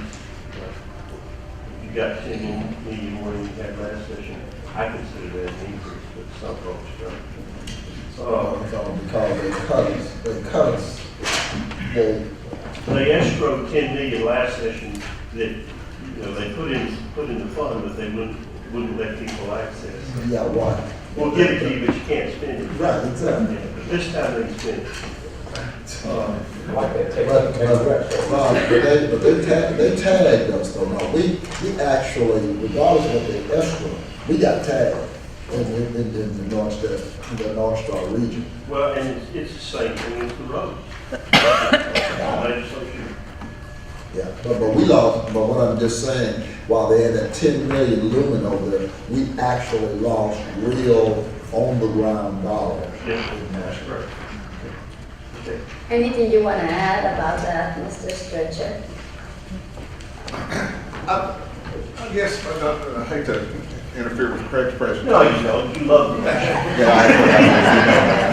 But it was very frustrating, and I think there were other last day at my meeting, we had just gotten this email, I think you had forwarded, Craig, from Senator Nelson, oh, we got to give all this money and all that. But for what we're talking now, it looks like out of all of this new money, we're going to get about 3% of it. And yet, we're serving about 34% of the people in Texas that get public mental health services. And the issue, and Craig, you can help me with this, it's that classic. The legislature appropriates, and then it goes to the staff at the different departments, where they have much flexibility, and it's where, not to just be one note, but the biases against our system come to play again. There was money for crisis services. You mean if we sue the state, they may not want to give us as much money? Well, that might have something to do with it. It just, there's some crisis money coming out that really the way they're structured it, we're not able to access. There's other pots of money that the legislature have allocated that the departments are making decisions in a vacuum without input from any of the other counties or mental health authorities that we're being cut out of. And it's very, very frustrating. When you say department, you mean the State Department? The Health and Human Services Commission and the Department of State Health Services. Right. And, So obviously that's no conversation we have. well, and that doesn't even touch the fact that the whole structure on that 1115 waiver essentially cut North Star out of any participation other than what we've done with our match. There will be more discussions. We'll be having a lot of discussions about this at the next BHLT meeting. We had our legislative committee meeting yesterday that Jamie Metzinger chaired for us, and we've got to have some strategies. We have generated some letters from NIPA asking for some very, very specific feedback from the state around how do you allocate this money and what is your methodology? Because if you don't do that, you can never track from what the legislature authorized to where it gets down to the boots on the ground. We need that. And then the last thing I'll bring up a little bit, the other concern is some of the money the state, intend to do with these internal programs. And when that happens, you rarely see any real benefit locally. In other words, we continue to be penalized for performing. Yeah, actually we do. Yeah. Actually we do. Now we hope that some of the changes about reporting will help out because we hope the other, especially the state, will get more in line with us of showing what you actually do and what your actual outcome. But again, we're hitting 34% of the people, and Whatever happens, that only about 3% of it's coming to us locally, just doesn't make sense. Well, if you look at the Senate Court of Appeals, Man, I understand. Or repeat that, Mr. Perdue, did you say? No. North Star doesn't cover a whole lot of senatorial districts because of the way it's configured. So the local mental health centers have a lot more senators backing their programs, and so they get a larger piece of the pie. Yeah, well, And we do want to be clear now, both Senator West and Senator Dool, I mean, really stepped up. Yeah, but it's 2 against 29. Oh, absolutely. Or 3. That's why you can't expand North Star throughout the state also. Right.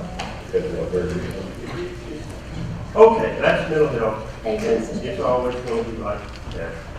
We're going to try to have some more discussion. There's more money for turf and there's more money for inspection stickers, but the state is shifting the way they do this. The inspection stickers are going to go away, and it's all going to be computerized when you register your vehicle. And Mr. Ames will want to talk to you about that next summer, probably, when he's got some numbers.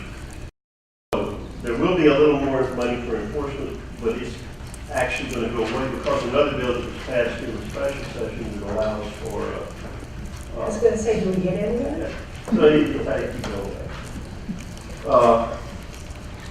Now, on our legislative package, I've got a chart at the end of it that'll show you how things happen during the session. 24% of all bills pass. 24% of the bills that are passed. How does that compare to past years? Pardon? How does that compare to past years? It's 24, 1 in 5 is about average. So 24 would be 1 in 4. So actually, more bills passed this session than the previous session. And maybe that was because we had a bunch of freshmen coming in, and the legislators tend to let each freshman pass one bill. You know, if you're a freshman, you're going to get one bill no matter what it is. You're going to get a bill. And so the passage number total was a little higher than on the support bills, 32% were bills that we supported passed. On the bills that we just tracked, we were down to 21%. On the bills that we amended, 31% passed. On the bills that we were opposed, 10% passed. We amended all of those but one. And the one that we didn't amend was the one that said that the party chairman can inspect local polling places during the primaries. And we were basically told that's none of our business. We run the primaries and we'll look at it. So that one we didn't go back. So 10% of the bills that we opposed passed, only one bill. In our legislative package, 100% bills. And that's, Congratulations. well, don't think that's going to happen every time, because the next session is going to be a dogfight.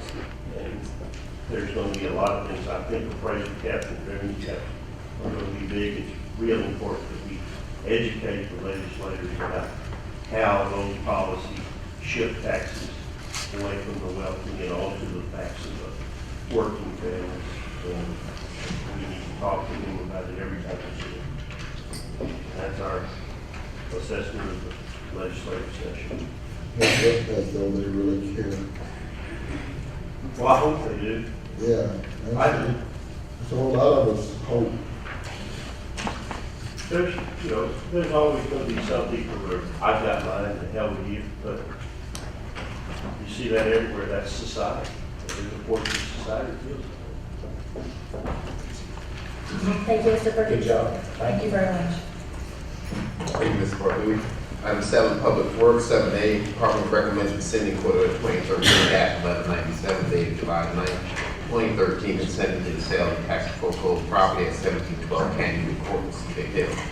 Item B, Department recommends accepting the offer to purchase the tax foreclosed property at 149 H Drive in DeSoto authorize the sale of the property by quick claim deed, authorize the tax assessor and collector to receive and disperse the proceeds in accordance with the property tax code. Item C, Department recommend accepting an offer to purchase the tax foreclosed property at 2728 Crystal Drive, which fronts on Crystal Drive in Balch Springs, authorize the sale of property by quick claim deed, and authorize tax assessor and collector to receive and disperse proceeds in accordance with the property tax code. Item D is the same property, but fronts on Leaper. Item E, recommend the county judge be authorized to execute attachment amendment number 3 to the work order number 1 for completion of the design of the Walnut Hill Lane sidewalk facility I-35 service road, which is MCIP 10222-4. Item F, recommends the execution of work order number 1, authorizing ARS engineers to provide professional engineering service for the East Dallas Bellaway YMCA Connector Phase 3, MCIP project 20214. Item 8IT, 8A, recommends approval of 2 SOL DBA positions for a total amount of $265,000 for a period of 9 months using the MTF salary budget. Item D, recommends authorizing the increase in funds for amendment number 3 of the personal services contract with Mr. John DeSantis. Item 9, purchasing. Purchasing department recommends extension of all annual contracts listed in table 1. Individual court orders on these will be prepared for extension on for execution on the next available court date. Item 10, planning and development recommends approval of the proposed sanitary sewer easement. And I guess in purchasing now and contract extension of the department. Yes, sir. The process is that we ask the departments before we ask the departments that they want to extend before we ask the vendors. So that documentation is here behind. Right. Again, we'll be behind the court orders for next week. Item 10, planning and development recommends approval of proposed sanitary sewer easement for the installation of a sewer line across the county's 125 acre, 10 mile to preserve all costs of appraisal and acquisition being reimbursed by the city of Lancaster. Item 11, budget. 11A, the conference travel training request. 11B, sheriff basic correctional officer's course academy, officer budget evaluation recommends the commission to authorize the sheriff's office proposal for ECOC training course be reduced to 96 hours to establish an account with TEACS for online testing at a cost of $20 per trainee, and to require detention officers who do not complete the course without time to pay additional fees as required by Texas A&M Engineering Service. Mr. Brown, do you have any additional? Well, before that comment on the sheriff basic correctional officers academy. Why, I mean, I know Oh, no, it's needed, oh, but it's definitely will it needed. affect, and my question is, will it affect the training at all? No, well, no, it will not affect it. In fact, we're kind of blind. I want to commend the sheriff's department for embracing this. We've been talking about it in sanitation for quite some time. Every week in that meeting, we look at basic police science and BCCLC. We see that we are paying overtime and benefit in those positions while those individuals complete this basic correctional officer's course. And as such, Harris County, McClellan County, a number of them have been TEACS for quite some time. All they've done, finally, the HR from the Sheriff's Department, they've worked out operationally how all this can be done. But it is going to save us considerably with regards to overtime, and it will not impact the quality of the training. They've been doing it for a while. We always have to kind of get buy-in, and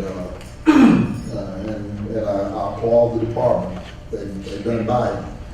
But it's kind of a no-brainer. And we looked at the so-called retest failure rate, and it was just de minimis. It was nothing. And when they did the retake, it was almost 100%. So, but within a few weeks. So this is a real no-brainer, but has a real impact to the bottom line.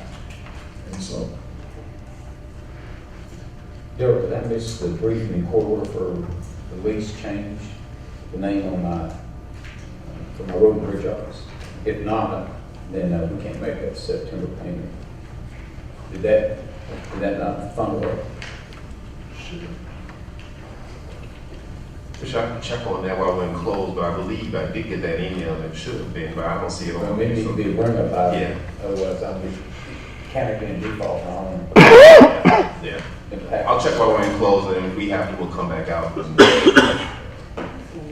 just bring up item for briefing, and then quarter of next week into September. Assuming they got all that they needed on the name change, on the sale. For those who don't know, Sorry, I don't recall receiving that. for those who don't know, Commissioner Cantrell's Lease. that's due, sold and bought We're by. on a stop agreement, that was required by the DA's office.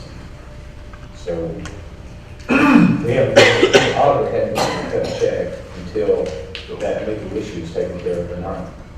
I'll check while we're in close, and we'll have to come back out. Maybe the bring it by. Yeah. We got some space out He's also has his office right upstairs.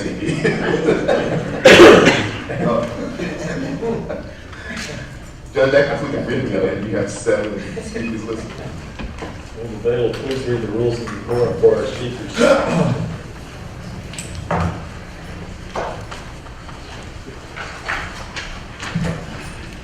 Okay, all Commissioners Court attendees are hereby advised that this meeting is conducted in accordance with the provisions of Dallas County Code 74 and 71. Visitors and registered speakers are to preserve order and decorum at all times. Personal, profane, or slanderous remarks are not appropriate and will not be allowed at any time during this public meeting. Any and all applause will be kept brief in accordance with time constraints. Disruptive visitors and/or registered speakers may be removed and are subject to penalties provided by the State of Texas Penal Code, sections 38.13, 42.01, and 42.05. Registered individual speakers are limited to a maximum of 3 minutes, and the maximum discussion on any one topic is limited to 30 minutes. All right, and our first speaker today is Mr. Chairman Riddle.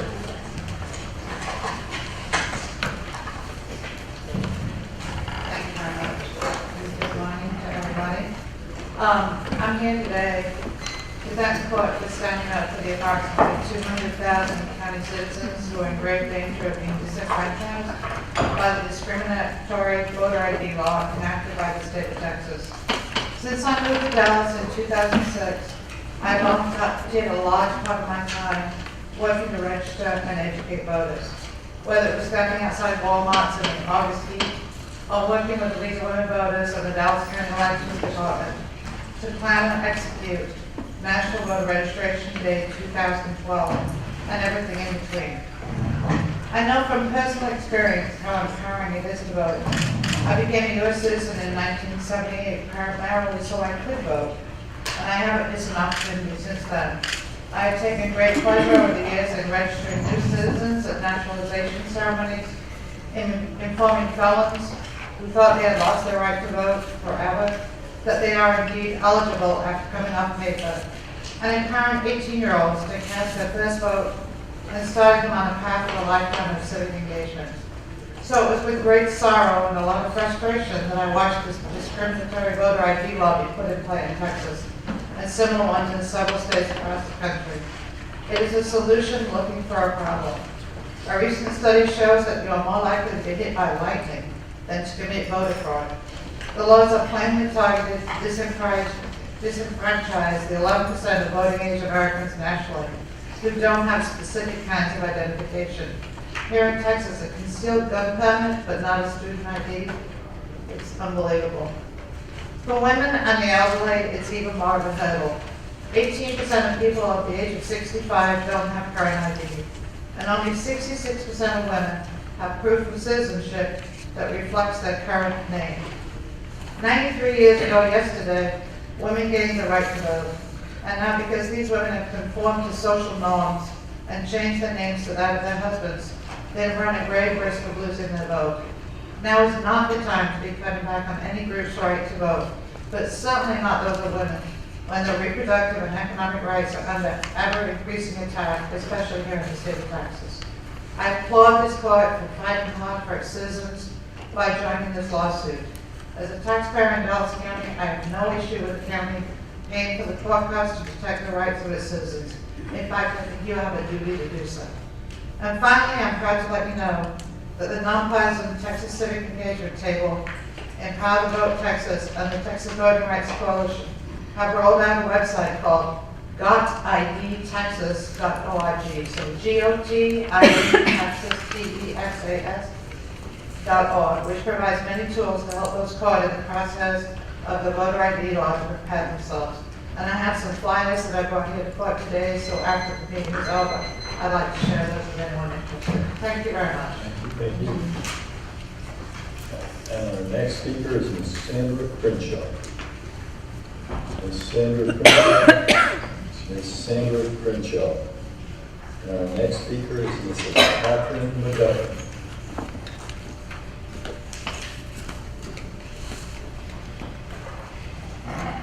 Good morning, Just County Judge and County Commissioners. My name is Catherine Sanders McGovern. I reside in Commissioner Cantrell's district at 4364 Royal Ridge Drive in Dallas.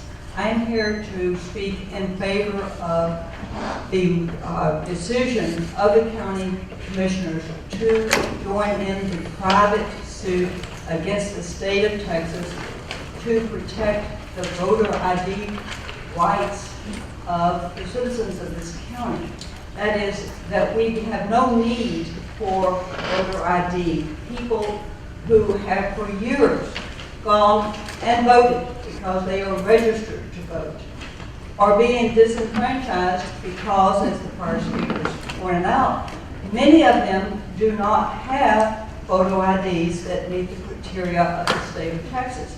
Therefore, the citizens of this county whom you represent and whom you as the county commissioners court provide access to voting are being negatively impacted. That's wrong. And you must join in the private suit. I understand that there is some concern about the budget.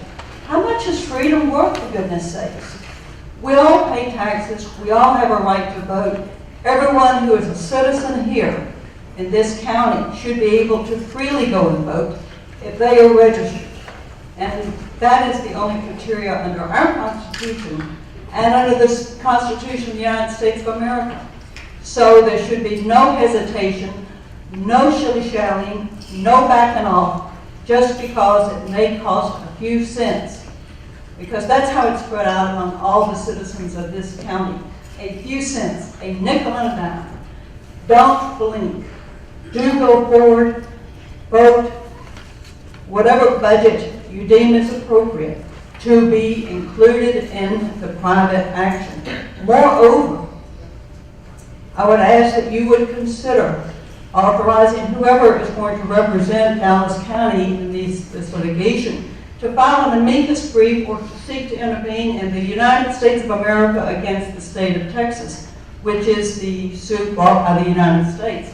That suit, sometimes people may get confused as to who's on base when it's talking about legal cases. I'm sure that you'll get your advice, but the voter ID law is unconstitutional according to the Department of Justice litigation, their suit. It's because the 14th Amendment, the 15th Amendment, and Section 2 of the Voting Rights Act are violated by the Texas voter ID law. In addition, and because of the history that Texas has established over these years, it has a long and apparently happy history of discrimination against people who are not white males. Excuse me, those of you that are. But I hate to say this one, my time is up. So I do hate to say it, but one last thing, if I may have just a half minute. All right. I applaud the approval of letting the county elections office have a voter registration booth at the state fair. That's smart, that's what we should be doing. We should also have a relationship with DPS to have a photo booth there. Because if you can register and you may not be able to vote in the primaries because the courts have not resolved this issue, we need to make sure that everyone who is registered and who gets registered will have the proper ID. This is something that can be easily done because you can lease those photo booths. Thank you for giving me the additional time. Thank you for your attention. Next speaker is Mr. Eric Williams.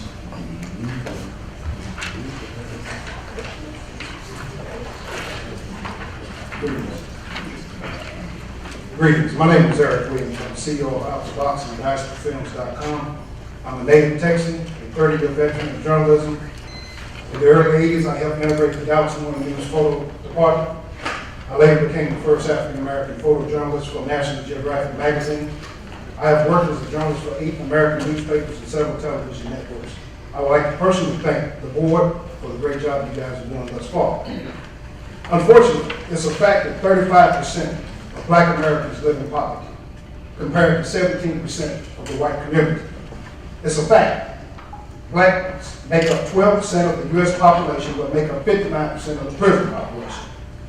This is 2.3 million prisoners in America, with 1 million of those prisoners being black. This is modern-day slavery in America, and they will never be able to vote.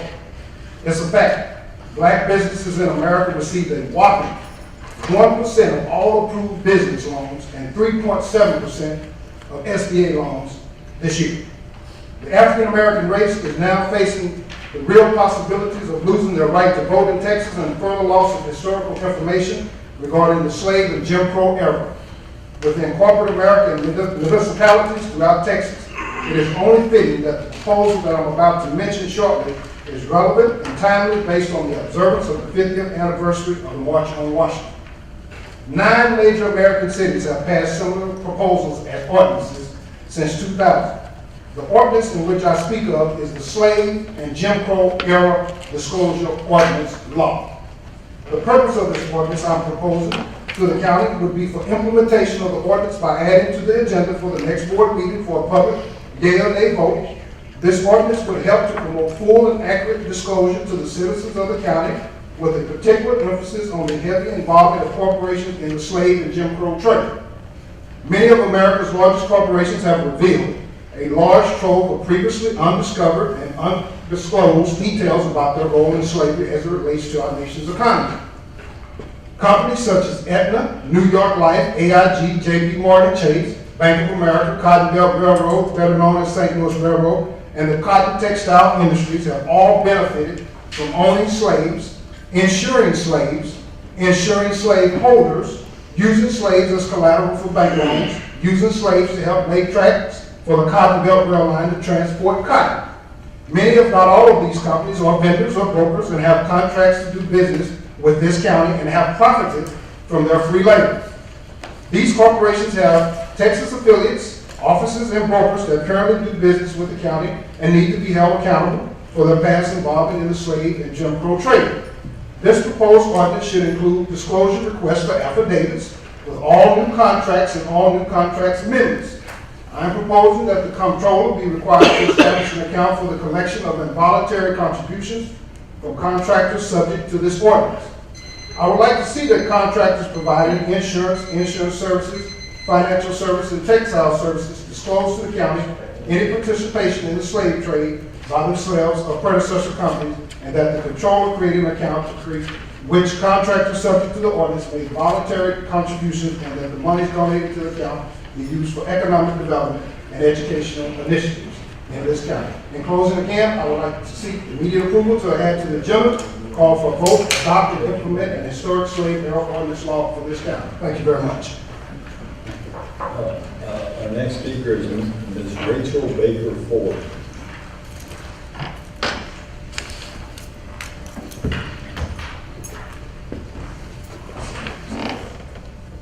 And if we could, when we hear the beep, if you don't stop talking, but if you could, everyone just finish your thought there, your sentence there, in respect of our time constraints. Rachel, please go ahead. Good morning. Thank you for your good work. My name is Rachel Baker Ford, and I'm representing today myself, and I'm here on behalf of the Garland area Democrats. My address is 3317 Knights Haven Lane in Garland, I'm a registered voter in the Commissioner Court Precinct 1, represented by Mr. Mike Cantrell. My purpose today is to support the Dallas County Commissioners Court joining the lawsuit challenging the Texas photo ID law. This is a wise and worthy course of action. The voter ID law was determined to be unconstitutional under the Voting Rights Act, which held the states with a history of discrimination must go under scrutiny by the Department of Justice. When the Supreme Court gutted this part of the law, Texas immediately reinstated the voter ID law, the same law which had been already previously determined to be discriminatory. The problems of getting a photo ID have been well documented, not the least of which is the cost of getting the required supporting documents, which in reality is an illegal poll tax. Securing records, traveling to the DMV and with shortened hours, and getting to the polls with shortened hours just adds to the difficulty and discrimination. A purported justification for the photo ID law is to prevent voter fraud. The incident of recorded voter fraud is virtually non-existent. As stated in the handout I gave you, the only voter fraud case since 2008 is the indictment and conviction of 4 little old ladies and 8 ballots. They did not identify themselves on the carrier envelopes. Of the elderly voters they were assisting in their mail-in ballots. The article continues to report how the Rainbow RV Park in Polk County, with 130 lots, records 10,615 registered voters. 803 of the Rainbow Park voters cast a ballot in the Texas Constitutional Amendment voting, 163 in person, and 640, or 37% of the total votes cast, were mail-in ballots. Mail-in ballots which are delivered to a post office box and forwarded by the voters by unknown and undocumented workers. Traditionally, the minority vote was split between the two political parties. After 2008, the other party had 2 choices. They could change their policies to appeal to minority voters or choose to eliminate the minority vote as much as possible. Photo IDs is their final solution. Yes, commissioners, join this lawsuit. Fight for the rights of all citizens to end the quest for discrimination and disenfranchising voters. Empower all registered voters with the right to cast a vote. I thank you.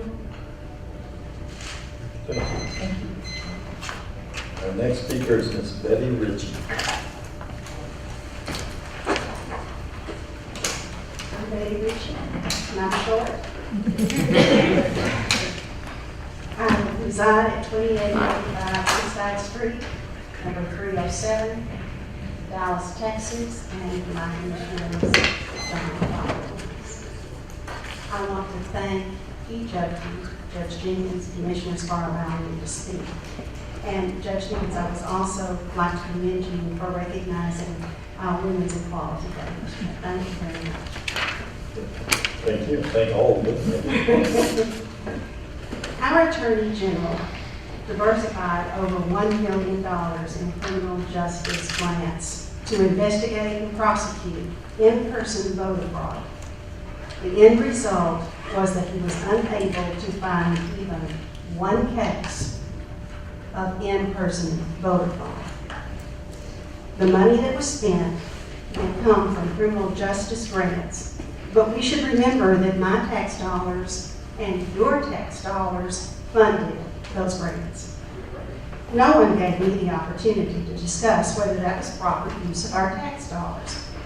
Rather, some of the elected office holders had made up their minds that voter fraud was rampant. There are over 200,000 Dallas County citizens, according to our district attorney, who would be disenfranchised if this voter identity becomes effective. We are talking about minorities, our youth, our elderly, our poor, the disabled voter, as well as our military members and our veterans. I don't I think it's a waste of our county tax dollars to ensure that all Dallas citizens who are eligible to vote have the opportunity to participate in our elections. You know, and I'm really kind of tired of people who say that, well, you have to have an ID to cash a check, or you have to have an ID to get on an airplane. Some people are forgetting that these are privileges, whereas being able to cast a ballot is a constitutional right, and there is a vast difference. I am proud of this Commissioner's Court that it has taken a bold step to ensure that all citizens, whether they be Democrats, Republicans, Independents, or any other party they can think of, may exercise their constitutional right to vote and participate in our democracy. Thank you very much. Thank you. This includes our public speakers, and we'll now read. I'd call his name. Eli Davis, Mr. Eli Davis, and Mr. Eli Davis. I know Eli, and now let's see. This Before you, we do have to one bring up. Okay, we request that the county auditor go ahead and move forward with paying the property management firm at 1701 North Cowens. That pay to be changed to the commercial mortgage group at 215 10th Street, Suite 1000 in Des Moines, Iowa, 50309. There will be a court order next Tuesday to effectuate this change. And also, Judge, I would like to, this court, Bill Thorne, council member from Grand Prairie, died last Saturday. His funeral is today at 11 o'clock. So, just wanted this court to know. Grand Prairie City Council lost another council member. And also on Saturday, former councilwoman Gloria Gigi White from Lancaster, Texas. May the rest in peace and tranquility. Jesus did everything he did on my day. This court is now recessed for our closed sessions authorized by Chapter 515 of the Texas Government Code as previously posted. Any action as a result of the closed session will take place in the open session.